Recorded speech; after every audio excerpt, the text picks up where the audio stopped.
উপরের ভিডিওটি সম্পূর্ণ দেখবেন, দেখে আপনারা মতামত দিবেন যে উনি যা বলছে তা কি ঠিক না ঠিক।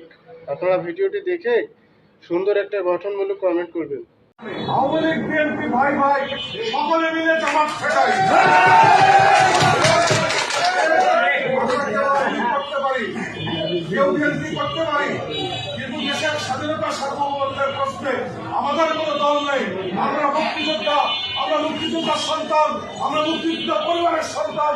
আমরা দেশের স্বাধীনতা সার্বভৌমত্ব অক্ষুণ্ণ রাখার স্বার্থে এই নির্বাচনে ধানের শীষের পক্ষ রাখবো। দেশটা হাসান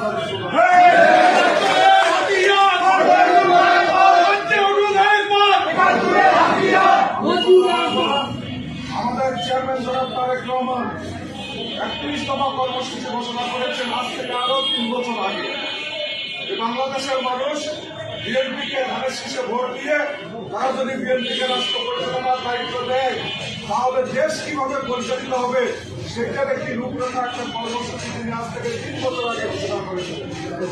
সেইখানে মুক্তিযোদ্ধাদের কথা বলা রয়েছে, মুক্তিযোদ্ধাদের সন্তানের কথা বলা হয়েছে, মুক্তিযোদ্ধাদের পরবর্তী প্রজন্মের কথা বলা হয়েছে।